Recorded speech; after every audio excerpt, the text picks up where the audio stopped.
Selamat sejahtera. Apa khabar? So, harapnya semua dalam keadaan sihat sejahtera. Okey, so hari ini kita akan masuk bab 4 iaitu sistem ekonomi Islam. Islam adalah adin yang lengkap dan sempurna yang dalamnya terkandung semua aspek kehidupan sama ada politik, ekonomi, sosial, perundangan, pendidikan dan sebagainya. Kewujudan ekonomi Islam adalah seiring dengan kelahiran Islam itu sendiri. Agama dan ekonomi saling berkait rapat dan tidak boleh dipisahkan.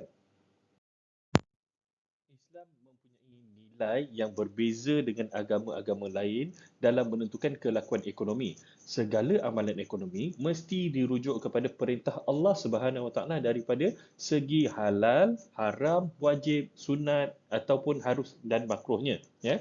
Sekiranya kegiatan ekonomi dilaksanakan dalam bentuk amalan yang soleh, maka manusia akan memperolehi keuntungan material di dunia dan keuntungan sebagai amalan soleh di akhirat.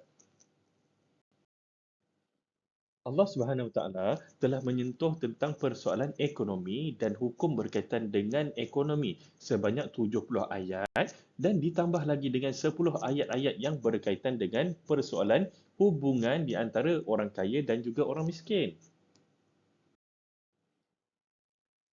Okey, baik. Istilah ekonomi berasal daripada perkataan Yunani ya yang berbunyi oikos dan juga nomos. Ya, perkataan ini membentuk istilah ya iaitu istilah oikonomos ataupun oikonomikus ya. Sebutan ke bahasa lain pula ya dia adalah berbunyi ekonomi yang bermaksud urusan yang berkaitan dengan peraturan pentadbiran rumah tangga, kemudiannya diperluaskan kepada urusan berkaitan dengan negara dan juga kota. Manakala sebutan dalam bahasa Arab pula adalah iktisad. Ya, iktisad ni bermaksud ekonomi. Ia bermaksud kesederhanaan ataupun pertengahan di antara kedekut dan juga boros. So jadi ekonomi dalam Islam ini ya dia berada di tengah-tengah di antara kedekut dan juga boros. Yang kedekut ni cerita lain dan boros ni pula cerita lain. So jadi kedekut ni adalah orang yang tidak mahu membelanjakan hartanya dalam apa juga keadaan sekalipun ya. Sama ada benda tu perkara asas ataupun perkara sebaliknya ya. Contoh perkara asas ni adalah keperluan hidup ya, keperluan hidup contohnya makanan, minuman dan sebagainya. So orang kedekut ni benda tu pun dia tak nak beli. Kan? Okey, so kemudian boros ni pula adalah orang yang berlanja berlebih-lebihan pula ya. Berboros dalam berbelanja. Makanan yang tidak diperlukan pun dia beli juga. Kalau tengok dekat pasar malam tu ada air selasih, ada air apa lagi air cincau, ada air dan sebagainya ya, dia pergi beli ke semua jenis air tu kalau ada 5 jenis air, lima jenis air tu dia beli yang dia minum yang satu pun tak habis kan. Itu adalah maksud boros di dalam berbelanja.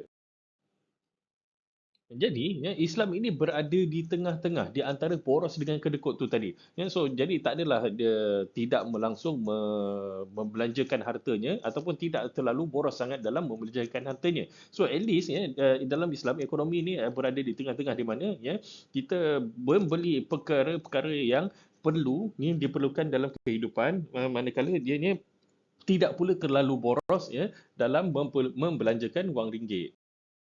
Okey, kelas. Yang ini adalah definisi ekonomi menurut Sarjana dan Ilmuwan Ekonomi Islam. Ya, menurut M.A. Manan, yang ekonomi Islam ialah sains sosial yang mengkaji masalah ekonomi sesuatu golongan masyarakat yang berpegang kepada nilai-nilai Islam. Ya, manakala Muhammad Abdullah Arabi, ya, menurut beliau, ekonomi Islam ni adalah sekumpulan dasar-dasar umum ekonomi yang disimpulkan daripada Al-Quran dan Sunnah. Ya, dan pembangunan perekonomiannya diasaskan kepada dasar-dasar tersebut dengan yang sesuai dengan keadaan dan masa. Manakala Muhammad Al-Mubarak ya, mentarifkan ekonomi Islam ni adalah sebagai sekumpulan kaedah-kaedah yang berhubung dengan milik, amal, pengeluaran dalam bentuk material ataupun spiritual, penggunaan dan pengedaran yang berkaitan dengan hak-hak kehartaan bersumberkan Al-Quran dan juga As-Sunnah. Jadi, secara keseluruhannya menjurus kepada aspek yang sama iaitu aspek ketuhanan adalah satu hakikat yang tidak dapat dipisahkan dan ini adalah dasar dalam ekonomi Islam. Yang persoalan nilai adalah merupakan satu asas penting dalam ekonomi. Yang pemikiran dan kerasionalan sesuatu yang tidak dapat dipisahkan selagi ia tidak tidak bercanggah dengan syariat. Manakala ekonomi dalam segi perspektif ataupun penakrifan ekonomi dari sudut moden, ilmu moden adalah ilmu ekonomi timbul akibat daripada kehendak-kehendak manusia yang tidak terhad, tetapi faktor-faktor pengeluaran yang ada adalah terhad. Oleh itu, ekonomi ditarifkan sebagai sains sosial yang mengkaji bagaimana individu dan masyarakat membuat pilihan yang paling cekap dalam menggunakan faktor-faktor pengeluaran yang terhad supaya menghasilkan berbagai jenis barang-barangan dan perkhidmatan untuk memenuhi kehendak dan keperluan maksima masyarakat secara keseluruhan. Okey, definisi yang diberikan oleh ilmuwan ekonomi Islam berbeza dengan tarifan ekonomi yang diberikan oleh sarjana ekonomi konvensional. Di antaranya adalah Adam Smith. Adam Smith ni dia menarifkan ekonomi sebagai satu penyelidikan mengenai keadaan sebab adanya kekayaan, ataupun sains kekayaan. J.S. Mill pula mengatakan bahawa ekonomi ini sebagai sains praktikal mengenai pengeluaran dan juga pengagihan.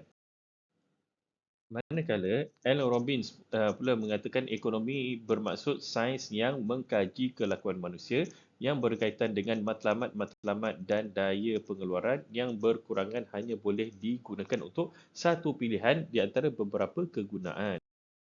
Secara kesimpulannya, ekonomi Islam ni ialah ilmu yang mengkaji tentang kegiatan manusia yang selaras dengan kehendak syariat dari segi memperoleh, mengguna dan mengurus sumber asli untuk kebaikan diri serta bersama secara kebendaan dan kerohanian demi mendapatkan keredaan Allah Subhanahu Wa Taala. Okey, ekonomi Islam juga adalah kelakuan manusia dalam menyusun dan mengendalikan pendapatan daripada sumber-sumber alam yang dianggap terbatas bagi memenuhi keperluan mereka dan akhirnya dirumuskan kepada kaedah-kaedah dan pemikiran-pemikiran sehingga dihubungkan dengan matlamat jangka panjang kelakuan tersebut. Secara umumnya terdapat beberapa sistem ekonomi utama di dunia iaitu sistem ekonomi Islam, kapitalis, sosialis, campuran dan juga sara diri. Bidang ekonomi Islam. Ekonomi mikro mengenai kelakuan individu, isi rumah dan juga firma dalam aktiviti ekonomi. Contohnya dalam penggunaan pengeluaran, pengagihan, pasaran dan juga perniagaan dan lain-lain. Ekonomi makro menerangkan tentang kegiatan ekonomi secara keseluruhan seperti polisi kewangan dan polisi fiskal dan peranan kerajaan dalam meningkatkan pendapatan dan juga perbelanjaan, tabungan, pelaburan dan guna tenaga, institusi kewangan dan perbankan dan lain-lain lagi. Sejarah perkembangan ekonomi Islam yang bermula dengan kedatangan Islam bertitik tolak daripada ajaran Islam di dalam Al-Quran dan Sunnah.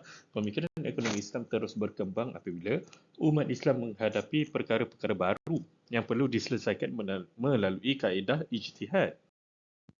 Faktor perkembangan pemikiran ekonomi Islam di zaman awal ialah daripada Al-Quran dan juga As-Sunnah. Perkembangan ilmu pengetahuan di zaman awal mempengaruhi penulis Islam memberi perhatian kepada isu-isu ekonomi selaras dengan peraturan ilahi. Perkembangan aspek-aspek ekonomi, sosioekonomi, masyarakat mempengaruhi cara berfikir ulama Islam berhubung dengan isu-isu ekonomi. Faktor pembekuan pemikiran ekonomi Islam yang pertama sekali adalah kerana berpecahnya empayar Islam kepada banyak negara dengan para pemimpin dan individu-individunya saling merebut kekuasaan. Ini mencetuskan kelemahan dan kekacauan di dunia Islam. Kejatuhan dunia Islam di tangan kuasa luar, bala terbesar yang terpaksa yang dihadapi oleh umat Islam ialah apabila Hulagu menawan Baghdad pada tahun 1258 Masihi. Hulagu ni adalah bangsa Mongol. Seterusnya adalah tertutupnya pintu ijtihad sejak abad ke-5 Hijrah menyebabkan terputusnya prinsip-prinsip Islam pada umumnya dan prinsip-prinsip perekonomian pada khususnya dalam menghadapi keperluan-keperluan masyarakat yang sentiasa berubah-ubah. Pengaruh Barat pada lewat pertengahan abad ke-19, hampir semua negara-negara Islam berada di bawah penguasaan politik Barat yang sekaligus menyebarkan pengaruh asing dalam bidang ekonomi dan juga keuangan. Okey kelas. Jika tadi kita sudah dengar faktor-faktor bagaimana bermulanya ekonomi Islam, kemudian bagaimana ekonomi Islam tu mula membeku, ya, kemudian mula merosot. Yang sekarang ni kita akan tengok pula, ya, faktor yang membantu tercetusnya senario kebangkitan, ya, kebangkitan ekonomi Islam. Yang pertama sekali, ya, faktor yang membantu tercetusnya kebangkitan ekonomi Islam ni adalah daripada penulisan dan juga perbincangan akademik mengenai ekonomi Islam. Ya, dalam perbincangan ni banyak, kita mengulas tentang apa ni, kaedah-kaedah yang baru dalam ekonomi. Contohnya seperti kaedah jual beli di atas talian, apa lagi?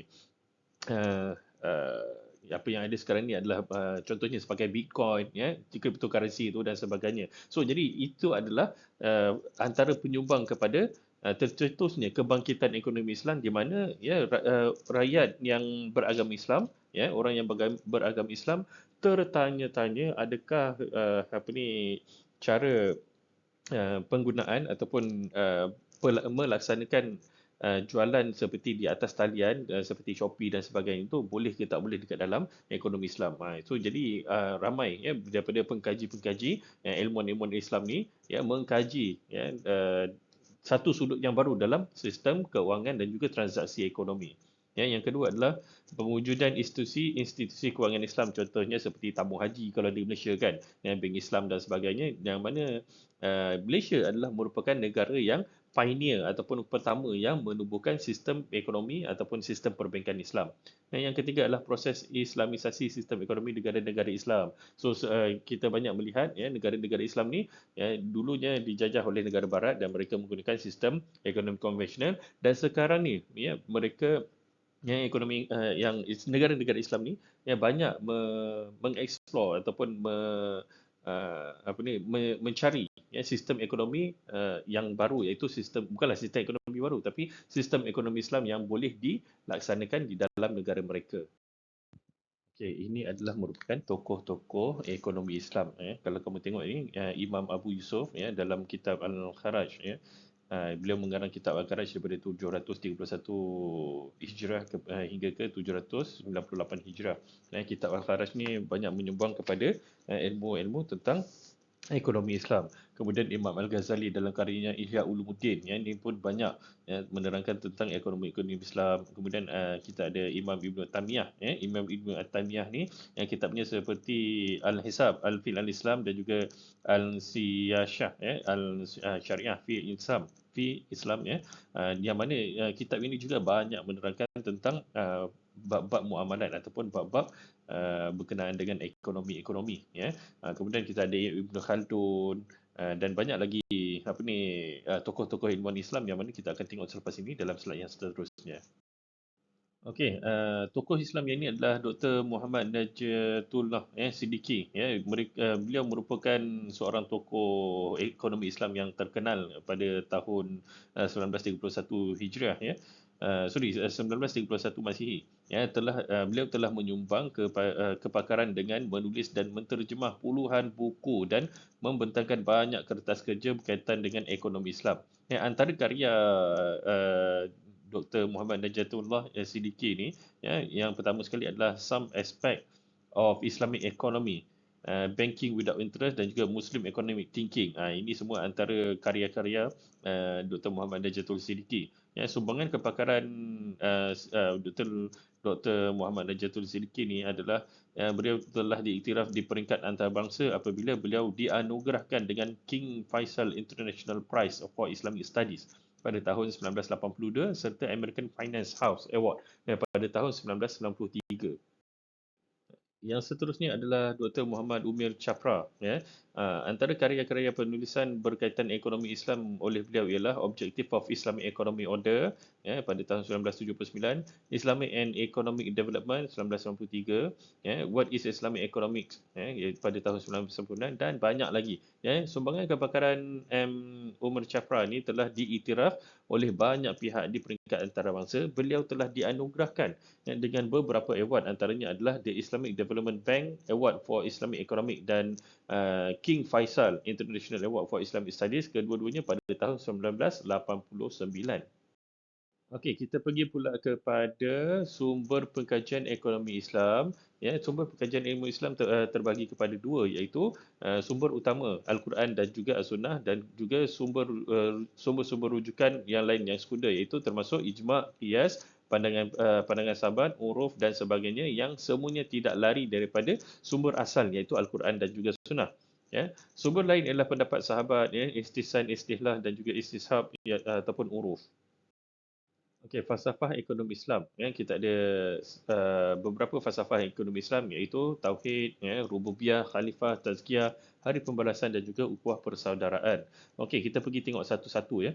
Tauhid ni apa dia? Tauhid adalah kita ni dalam falsafah ekonomi Islam, tauhid ini adalah mentauhidkan Allah SWT. Maksudnya kita mengaku bahawa Allah SWT itu adalah Tuhan pencipta dan juga Tuhan yang mentadbir sekalian alam. So, jadi dekat dalam ekonomi Islam, sekiranya uh, semua manusia ataupun manusia itu mentauhidkan Allah SWT, maka dia tahu yang Allah SWT ni melihat dia, ya, melihat, dan juga apa lagi, Allah SWT ni yang mana Tuhan yang mentadbir sekalian alam. So jadi apabila seseorang ni mempunyai apa ni sifat ataupun dia mengetahui, ya, tauhid itu ataupun mengtauhidkan Allah SWT, maka dia tidak akan melakukan sebarang apa ni, tindakan ataupun sebarang aktiviti ekonomi yang menyalahi undang-undang yang Islam, ya, menyalahi undang-undang hukum syarak.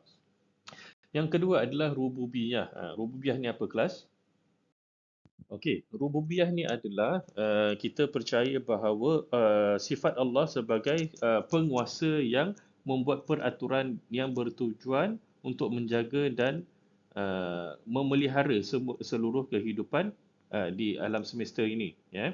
So apabila kita berpegang kepada rububiyah ni, maksudnya kita berpegang kepada ajaran di mana dalam ekonomi rububiyah ni, ianya merupakan peraturan ilahi bagi menyusun rezeki dan juga kegiatan ekonomi manusia demi kepentingan yang sebenar. So maksudnya di dalam ini, sekiranya kita berpegang kepada tauhid rububiyah ni, ya, kepada rububiyah ni, ya, kita tidak akan melakukan sebarang kegiatan ekonomi yang bercanggahan dengan ajaran Islam. Okey, kemudian yang ketiga adalah khalifah. Khalifah ni adalah sebagai pentadbir. So jadi falsafah ekonomi Islam yang ketiga adalah khalifah ni sebagai seorang yang mentadbir muka bumi, yang mengimarahkan muka bumi, yang mana yang dia mentadbir muka bumi ini dengan peraturan-peraturan yang ditetapkan oleh syarak. Seterusnya adalah tazkiyah. Tazkiyah ni apa dia, kelas? Tazkiyah ni adalah konsep pembersihan jiwa, ya, yang membentuk kesucian jiwa dan ketinggian akhlak, ya. Dalam ekonomi, pembersihan hati terlaksana melalui pengeluaran zakat dan juga sedekah. So jadi dalam Islam, dalam sistem ekonomi Islam, kita ada zakat dan juga sedekah, yang mana ianya merupakan salah satu cara bagi menyucikan jiwa seseorang itu, ya, daripada sifat hasad, dengki dan sebagainya. Yang seterusnya adalah hari pembalasan. Ya, hari pembalasan ni macam mana? Ya, ia adalah kepercayaan adanya hari pembalasan, iaitu hari kiamat nanti. Ya, yang mana ianya menjadikan kegiatan ekonomi berada di dalam landasan yang betul. So sekiranya setiap umat Islam tu, ya, mempercayai bahawa ada hari pembalasan, maka setiap manusia tu sebenarnya akan rasa takut untuk berbuat jahat. Itu yang dikatakan hari pembalasan tu. So maksudnya kita takut untuk buat jahat ataupun takut nak menyeleweng dalam kegiatan ekonomi ataupun mengerjakan ataupun melakukan transaksi ekonomi yang tidak patuhi syarak. Itu semua kita akan rasa takutlah, kerana apa? Kita tahu satu hari nanti kita akan menghadapi hari pembalasan tu.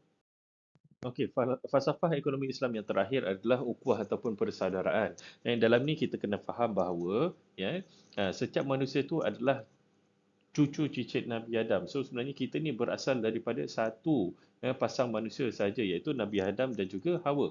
So jadi dalam falsafah ni, sekiranya kita percaya bahawa ataupun kita yakin bahawa yang kita ni semua lahir daripada satu pasang manusia, ya, maka kita akan rasa macam semuanya sama saja. Semua manusia di muka bumi ini sama saja. Keturunan apa, pangkat darjat tu semua tak ada, tak kita dah tak fikir dah. Ya. So maksudnya kita ni tahu yang mana kita ni asal, semuanya asal daripada sepasang manusia itu Nabi Adam dan juga Siti Hawa. So jadi dalam falsafah ukhuwah persaudaraan ni, ya, apabila kita faham tentang perkara yang kita ni berasal daripada Nabi Adam, maka kita akan rasa macam semua umat manusia ni adalah saudara kita. So jadi nak tak nak kita macam ini saudara aku juga ni. So jadi kita kena saling tolong menolong dan bantu membantu. Ya, itulah yang dinamakan ukhuwah ataupun persaudaraan.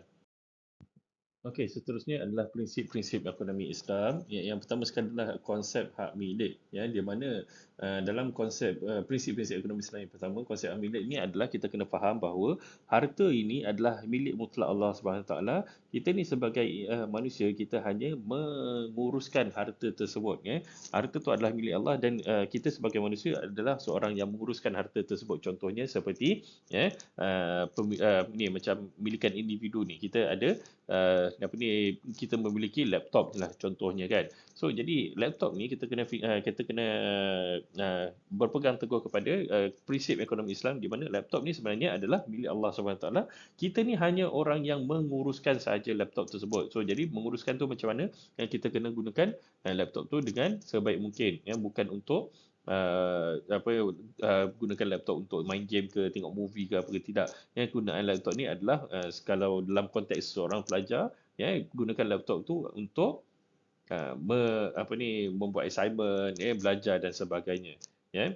Manakala yang harta milikan awam ni adalah harta milikan yang bukan secara peribadi. Contohnya seperti harta awam macam public toilet, apa lagi, kalau kita tengok taman permainan kanak-kanak tu, ya, dia punya mainan kanak-kanak tu semua adalah harta milik awam. Kita tak boleh nak claim yang mana taman permainan tu akan anakku seorang je boleh main. Kita tak boleh. Ya, so itu adalah harta milik awam.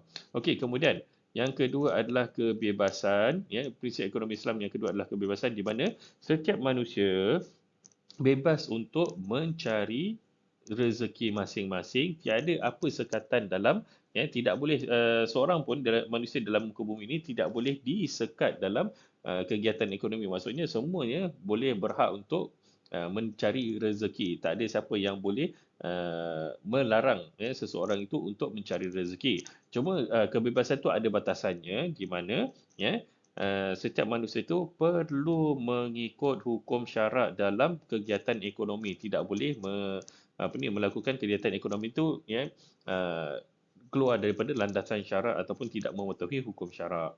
Itu masuk kebebasan tu. Okey, kemudian keadilan dan juga jaminan sosial, ya. So dalam sistem prinsip ekonomi Islam ni kita ada zakat, kita ada wakaf, kita ada sedekah. So yang ini adalah salah satu sistem di mana ianya menjamin, ya, menjamin sosial tu, ya, maksudnya ke sini keterjaminan sosial tu, ya, ada di dalam prinsip ekonomi Islam. Ya, kalau kita tengok tak ada satu ajaran agama lain pun yang mempunyai zakat di dalam sistem ekonomi mereka. Agama Islam sahaja yang ada zakat di mana zakat tu, ya, orang yang dah bekerja, ya, dah mempunyai pendapatan yang tertentu yang cukup haul ikut nisabnya, ya, orang itu diwajibkan untuk mengeluarkan zakat bagi menyucikan hartanya. Ya, so jadi zakat ini akan diberikan kepada 8 golongan asnaf, ya, yang mana di dalam golongan asnaf tu termasuklah golongan fakir dan juga golongan miskin. So jadi, ya, keadilan sosial tu memang terjamin, ya, dalam prinsip-prinsip ekonomi Islam. Dan yang terakhir adalah campur tangan kerajaan di mana kerajaan berhak untuk campur tangan dalam urusan-urusan berkaitan dengan ekonomi. Contohnya adalah sebagai bahan makanan utama, ya, rakyat Malaysia adalah beras, ya. Kemudian sekiranya kerajaan tidak campur tangan menetapkan harga siling beras tu, so jadi beras tu akan dijual dengan harga yang sangat tinggi oleh peniaga-peniaga. So jadi itu sebabnya beras ni dia ada, ya, harga-harga tertentu, harga kawalan lah, tidak boleh yang lebih pada setengah-setengah harga. Begitu jugalah dengan harga ayam, apa lagi, bil elektrik, tu semuanya ada campur tangan kerajaan bagi uh, apa ni supaya harga itu tidak terlalu mahal yang mana rakyat sehingga tidak mampu untuk membelinya. Okey, pelajar yang seterusnya adalah matlamat ekonomi Islam. Ya, matlamat ekonomi Islam terbahagi kepada 5 iaitu Al-Falah. Ya, Al-Falah ni merupakan kejayaan. Ya, maksudnya adalah kejayaan. Matlamat ekonomi Islam yang pertama adalah kejayaan. Ya, so maksudnya dekat sini ya, matlamat ekonomi Islam ni adalah untuk menuju kejayaan.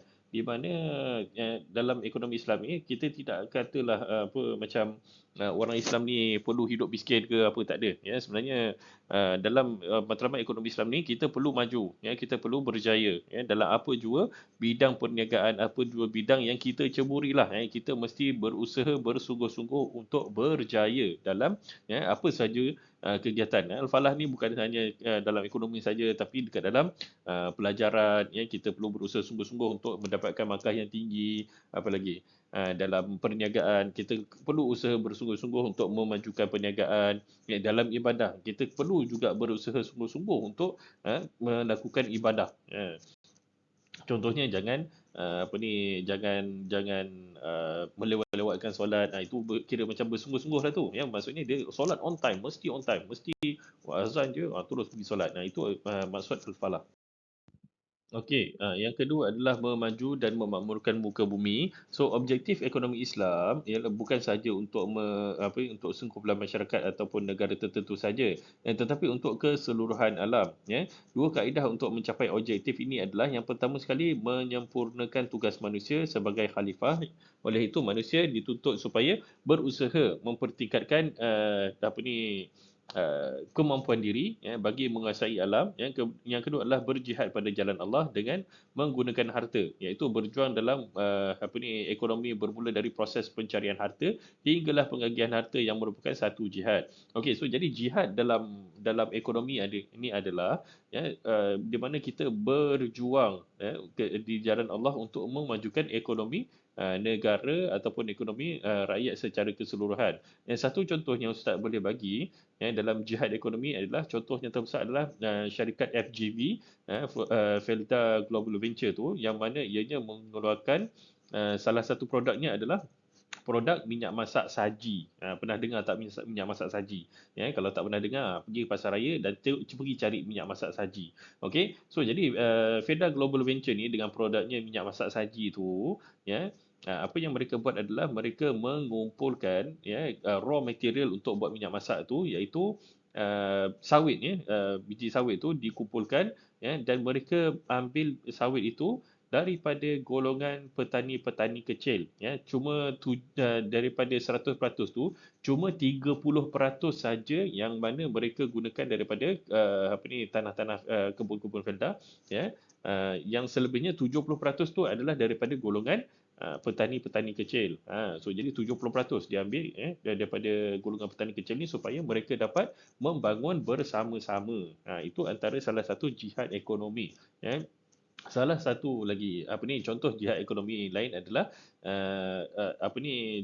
yang mana jihad yang dilakukan oleh Tan Sri Ali Hashim, di mana Tan Sri Ali Hashim ni menubuhkan syarikat Johor Corporation. Syarikat Johor Corporation ni telah membawa masuk membeli KFC, jenama KFC tu, dan dibawa masuk ke dalam negara. So jadi syarikat Johor Corporation ni dengan usaha untuk menghalalkan nak menjadikan perniagaan KFC itu halal di Malaysia, dia bawa masuk dan dia beli franchise KFC itu untuk negara ini. So jadi itu adalah salah satu jihad ekonomi dia, yang mana selain daripada membawa KFC itu, dia juga menyediakan peluang-peluang pekerjaan kepada rakyat Malaysia. Seterusnya yang ketiga, iaitu memenuhi tanggungjawab diri. Tanggungjawab diri ini merupakan matlamat asas dan kewajipan yang perlu diutamakan. Diri individu merupakan nukleus dalam masyarakat, yang mana ukuran individu menggambarkan keadaan ekonomi masyarakat dan juga negara. Kemajuan individu itu ialah dia bererti kemajuan sesebuah negara. So jadi dari segi individu ni, kita lah sebagai diri sendiri ni, kita perlu berusaha untuk memajukan diri sendiri, berusaha untuk memajukan ekonomi diri sendiri, berusaha untuk memajukan ekonomi keluarga sendiri, di mana ianya adalah sebagai satu kayu ukur kepada negara, yang mana dia adalah kayu ukur bagi kemajuan, kemajuan negara tersebut. So jadi kita mesti memenuhi tanggungjawab diri, sebagai seorang rakyat Malaysia, yang mana kita patut berusaha untuk menaikkan taraf ekonomi sendiri. So dengan menaikkan, usaha untuk menaikkan taraf ekonomi sendiri itu, secara tidak langsung kita juga membantu kepada ekonomi negara. Okey, yang keempat adalah pengagihan peluang dan juga hasil pendapatan yang adil. Ini bermaksud setiap individu diberi peluang dan juga habuan yang seimbang mengikut kemampuan dan keupayaan diri masing-masing. Tiada diskriminasi dan eksploitasi antara individu dengan yang lain. Untuk mencapai objektif ini, terdapat beberapa langkah. Yang pertama adalah mengadakan peluang pekerjaan serta pembayaran upah yang setimpal dengan kelayakan yang kita ada. Kemudian yang kedua adalah pelaksanaan sistem perundangan Islam yang sebenar seperti organisasi zakat, dan sistem faraid yang berkesan. Yang seterusnya adalah penumbuhan dan juga penguatkuasaan badan pengawalan dalam kegiatan ekonomi seperti institusi, hizbah dan sebagainya. Okey, yang kelima adalah bebas dan tidak bergantung kepada orang lain. Yang tidak bergantung kepada orang lain, apalagi kepada musuh Islam terutama, terhadap keperluan asasi. Ini adalah kerana banyak kesan negatif bila berlaku pergantungan ekonomi kepada orang lain, khususnya negara musuh Islam. Contohnya beginilah, kita sebagai seorang individu, kita tidak boleh bergantung kepada orang lain untuk memenuhi keperluan asasi keluarga kita. Kita mesti berusaha bersungguh-sungguh untuk menjadikan keperluan asasi bagi keluarga kita. Kita jangan bergantung kepada orang lain. Begitu jugalah dengan negara. So dalam sesebuah negara, kita jangan bergantung kepada negara lain, terutama negara musuh Islam, yang mana kita kalau tak ada negara tu, kita habislah negara kita ni, rakyat kita ni kebuluran. So jadi kita tak boleh nak bergantung. Hilangkan kebergantungan kita kepada negara lain tu. Cari sumber sendiri yang mana kita boleh menghasilkan makanan sendiri untuk rakyat kita sendiri. Uh, so ini adalah kerana banyak kesan negatif yang berlaku sekiranya kita bergantung, ekonomi kita ni bergantung kepada kuasa-kuasa luar. So daripada dasar negara, negara kita akan dikongkong berdasarkan kehendak negara besar. So jadi kalau kita nak sesuatu perkara ni, nak sesuatu benda ni, negara kita kena buat sekian-sekian benda. So jadi yang itu merupakan salah satu perkara yang tak elok lah untuk negara kita. Kemudian yang seterusnya adalah apa kesannya lagi adalah kemungkinan berlaku pencerobohan secara langsung ataupun tidak langsung. So maksudnya dekat sini pencerobohan tu dari segi pencerobohan ekonomi lah. Kalau katalah negara kita tidak dapat nak memenuhi permintaan negara kuasa besar tu, so jadi dia akan contohnya akan mengambil aset-aset daripada negara kita untuk jadikan aset negara mereka. Itu contohlah.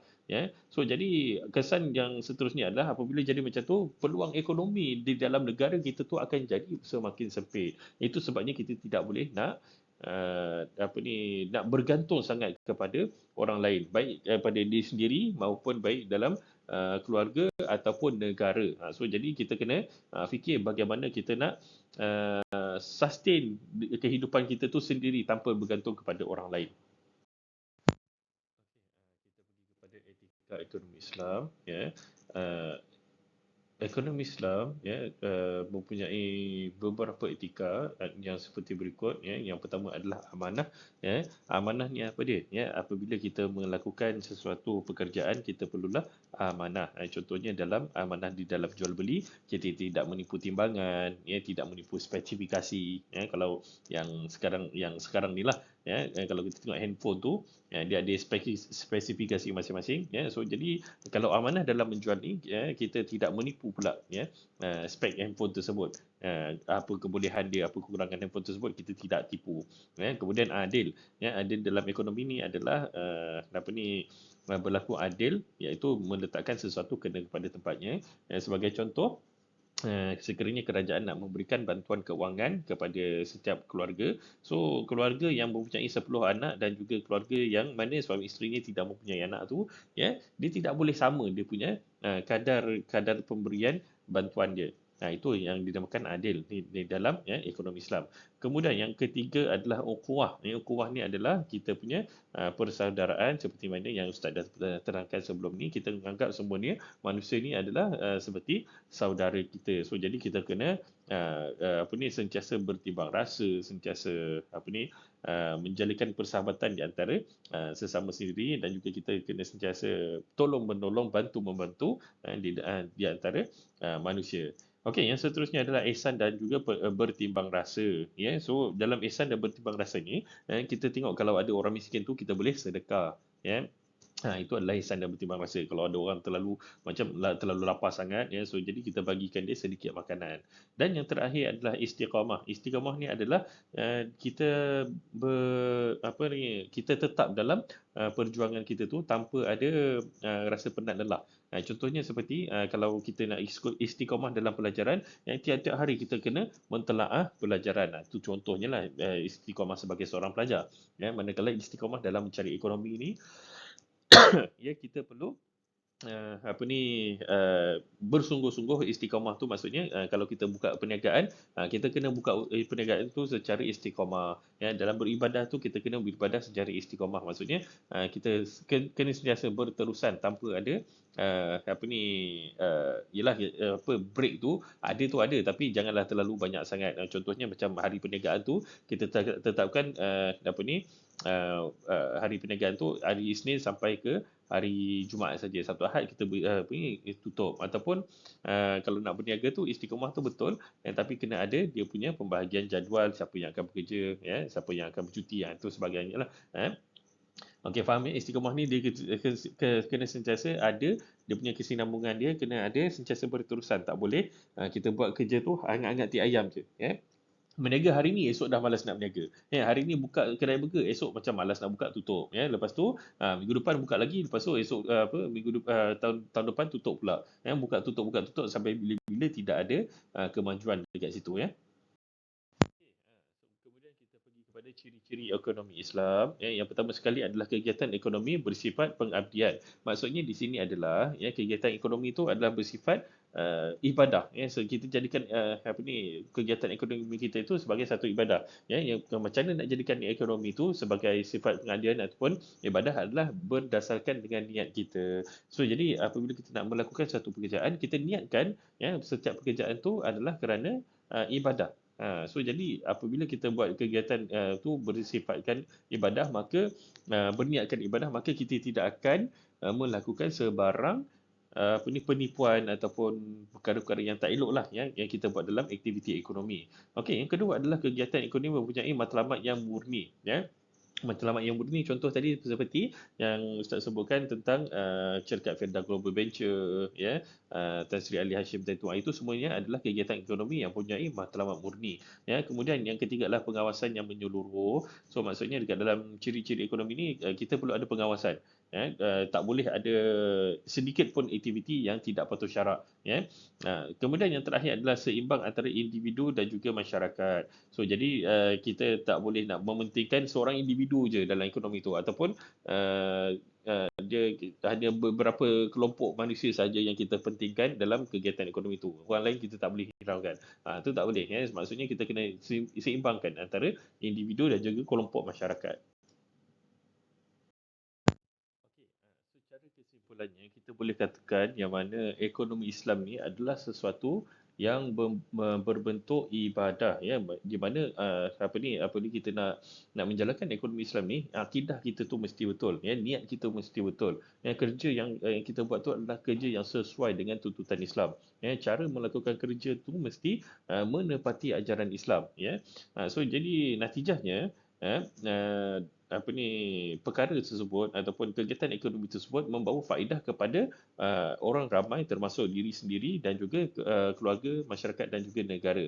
Ya, yang pentingnya dalam ekonomi Islam ni tidak meninggalkan ibadah yang wajib, contohnya seperti solat, puasa, zakat dan sebagainya. Okey, sebagai latihan cuba bincangkan ya falsafah ekonomi Islam. Okey, kemudian jawab di dalam grup WhatsApp ya, mengikut grup assignment masing-masing. Okey, selepas kamu tengok video ni, habis habis tengok video ni terus jawab ya soalan ni, dan letakkan uh, uh, tu- apa ni, hantar di dalam grup WhatsApp ya mengikut kumpulan assignment masing-masing. Okey, terima kasih. Jumpa lagi.